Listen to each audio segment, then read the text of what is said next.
بسم الله الرحمن الرحيم نحمده ونصلي على رسوله الكريم. د درېمې رکوع مابین د 114 نمبر آیات زين پیدا کی انشاءالله.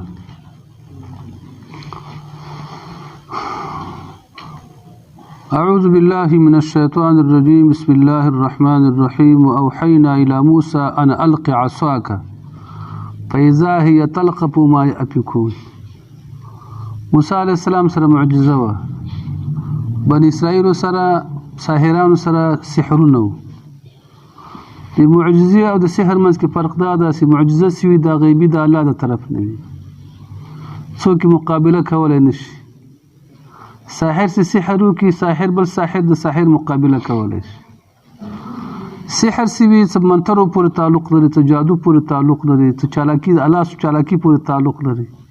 فکر ده معجزه سوي دا چالاکی مالاکی پورې تعلق نه لري، دا د الله د طرف نه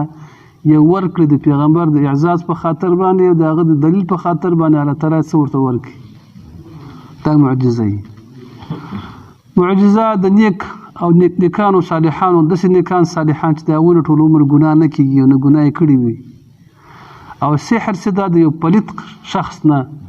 اخکار کیږي، څومره چې پلیت وي موږ د سحر اثر زیات. دا جادو سے خلق کی دا جادوګر چې څومره مردار خواري هغوی څه کوي موږ د هغوی دا جادو ښه اثر کوي، تاثیر زیات لري. دا خلک چې کله جادو پخوي یا سحریات پخوي اکثره دا خلک داسې یو کوټه چې هغه کوټه ټوله بیلمازي ټول مطلب دیوالونه ټول چټلي مرداري مطلب شوي، هغه چټالي ټول مردار شوي. په دغه ځای کې دوی ناستي دوی بیا لګي هغه منتلې یا بعضې آیتونه مبارکه په پلیت ځای کې پخوي دغه نه بیا غلط استدلال کوي، غلط کار په هغې باندې کوي. 4 ورځو پورې مونځ نه کوي، په 4 ورځو کې مطلب شراب څښي، فکر ورسېده بل جنوبي د جنابت په حالت کې دغه ځای کې بیا خپل سحریات پخوي. دغه انسان نفس د شیطان نفس او بیا کار د شیطان وي، نو لهذا سحر سره د یو کفر د واده فکر ورسېده. کله چې د خلکو ولګېده هغه خپل اسباب کمالات ښکاره کړه، دوی سره امساګانې وي، دوی سره څه پړي وو، هغه یې واچول وروره مارانو شو. په دې وخت کې الله تعالی موسی علیه السلام ته وفرمیل ووحینا الی موسی، موږ وحی وکړه موسی علیه السلام ته، موږ وحی وکړه موسی علیه السلام ته ان الق عصاک وغورځوه امسا خپله، ان الق عصاک وغورځوه امسا خپله. فاذا هي پس دغه امسا تلقفو تیرونکې وه ما د هغه شي افیکون چې د خلکو جوړ کړي. فاذا هي د امسا تلقفو تیرونکې وه ما د هغه شي افیکون چې دوی جوړ کړي. د خلکو څومره سحریات جوړ کړي وو او څومره ماران چې په دې میدان کې وو،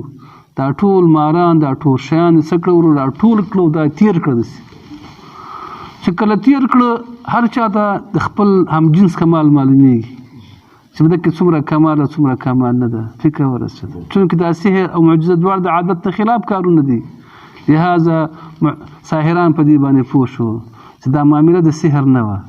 دا معامله څه غیبي معامله وه او د الله د طرف نه، چونکې دا خلک خو عالمانو، نو عالمان خو په لږ شي باندې بیا خپل چې جهالت پرېږدي بیا ډېر ښه پوهېږي. جهالت سي خو جهالت وي، کله چې عالم جاهل سي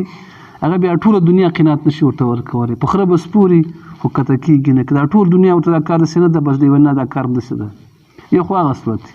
له دې نه ماسوا کله چې عالم وي تش یو شي ته چې وګوري دغه شي نه ښه او د بد تمیز کولی شي دا کار ښه ده یا دا کار څنګه ده وروره بد. لهذا الله تعالی فرمایي فوقال حق پس واقع څه حق ثابت څه حق، فوقال حق ثابت څه حق. حق څه شی و؟ د موسی علیه السلام هغه غلبه وه په چا باندې؟ په ساحرانو باندې. وبطل او نابود څه ما هغه څه کانو یعملون چې کوم جوړ کړي وو. وبطل نابود څه ما هغه څه کانو یعملون چې کوم جوړ کړي وو. فغلبوا هنالک مغلوب شو دوی په دې وخت کې، فغلبوا هنالک دوی مغلوب شو په دې وخت کې معنی شکست یې وخوړ. وانقلبوا وګرځېده صاغرین ذلیله، وانقلبوا وګرځېده صاغرین ذلیله وګرځېده. که مرام که مقصد چې د خلکو په مرام او په مقصد کې کامیاب نشو، چې نشو ساحرانو ته حق معلوم سه او کله چې معلوم سه د موسی د د امثال د معجزې نه غټه معجزه دا وه چې دا په زرګونو ساحران چې ده هغه ولګېده په سجده باندې پرېوت او د موسی علیه السلام په رب باندې څه راوړ ایمان راوړ څه راوړ والقي السحرة پرېوتل ساحران ساجدین په حالت د سجدې باندې والقي السحرة پرېوته ساحران ساجدین په حالت د سجدې باندې قالوا دیول آمنا من ایمان راوړی برب العالمین په رب د مخلوقاتو باندې من ایمان راوړی په رب د چا باندې دغه رب د مخلوقاتو کوم رب د رب موسی و هارون رب د موسی علیه السلام او د هارون علیه السلام په دې وخت فرعون دمکیانې ورته ورکړي او چونکې دا بادشاهان د خپل د چوکۍ د بقا دپاره مختلفې دسیسې جوړي مختلف چلونه جوړي مختلف مکرونه جوړي غواړي چې د خلکو په ذهنونو کې یو څه واچي او خلک د ګډوډي نه بچ کړي فکر ده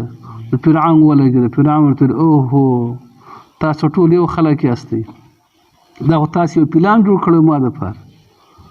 پلان جوړ کړی ما دپاره تاسو غواړئ چې دا بن اسرائیل له دې ښار نه وباسئ دا کار به نه کوي که دا کار هم وکړه زه به ستاسې لاسونه او پښې قطع کړم ګډوډ ښی لاس او چپه پښه به درنه پرې کړم او بیا به م په ونو کې ویزان کړم په دار باندې به موزړم په ونو کې به م څه کړم ویزان کړم په دار باندې به موزړم دې خلکو دا ایمان دومره مضبوط ایمان و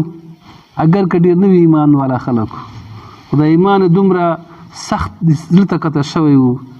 چې هغوی ولسي انا الی ربنا منقلبون موږ الله ته واپس کېږو که څومره تکلیف موږ ته راکړي زحمت موږ ته راکړي دا تکلیف ستا به د دنیا تکلیف وي دنیا به ختم شي تکلیف به ختم وي موږ به ختم شو تکلیف هم ختم وي خو اما د آخرت څه ده د الله نه د امید په تمه کېږو د الله نه د ثواب په څه کېږو تمه کېږو او بیا د الله نه صبر غوښتنه وکړه ځکه دنیا سختي او تکلیفونه هغه اسانه کېږي په څه سره په صبر سره د الله نه څه وغوښته صبر وغوښته ګورئ قال فرعون وویلې آمنتم به تاسو ایمان راوړ په موسی علیه السلام باندې آمنتم به تاسو ایمان راوړ په موسی علیه السلام باندې قبل ان آذن لكم مخکې له دې نه چې ما تاسو ته اجازه کړې قبل ان آذن لكم مخکې له دې نه چې ما تاسو ته اجازه کړې ده معنا زما د اجازې نه مخکې تاسو په موسی علیه السلام باندې ایمان راوړ ان هذا دا کار چې دغه ځای کې موسی علیه السلام غالب کېده او تاسو په هغه ایمان راوړئ لمکرون دا یو پلان ده لمکرون دا یو پلان ده مکرتموه تاسو جوړ کړی په مدینه په ښار کې تاسو جوړ کړی په ښار کې مکرتموه تاسو جوړ کړی په ښار کې لتخرجوا تاسو باسئ منها د ښار نه اهلها اهل د ښار چې تاسو باسئ د ښار نه اهل د ښار فسوف تعلمون زر داسې پوه بشئ فسوف تعلمون زر داسې پوه بشئ څه به وکړم دا به وکړم لأقطعن أيديكم وأرجلكم پرې به کړم لاسونه ستاسو پښې ستاسو من خلاف ګډوډ ښی لاس چپه پښه ولې که دواړه طرفه لاس او پښه د یو طرف نه پرې شي بیا خو انسان څه کېږي محتاج کېږي بیا خو بل چا باندې پیټی کېږي بل چا باندې بار کېږي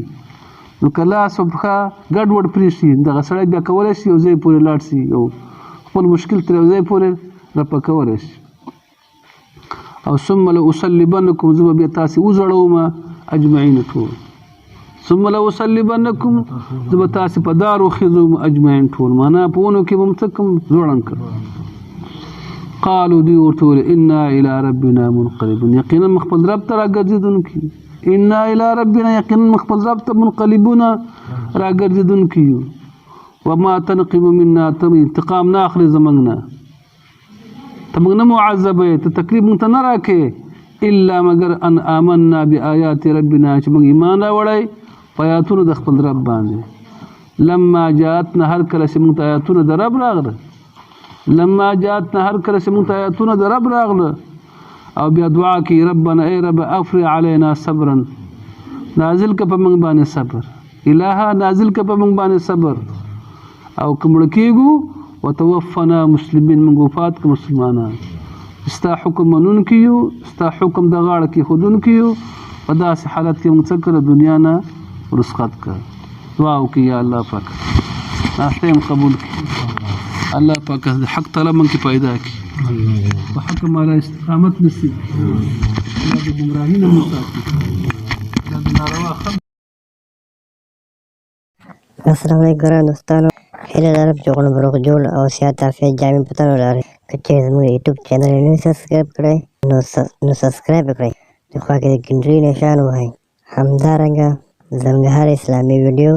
ترجمه، قرآن عظیم الشان ترجمه او د جمعې د ورځې بیان به تاسو پورې دررسي. او ورسره زموږ د فیسبوک پاڼې پیج هم لایک کړئ چې هغه د قرآن عظیم الشان زده کړې په نوم ده. د قرآن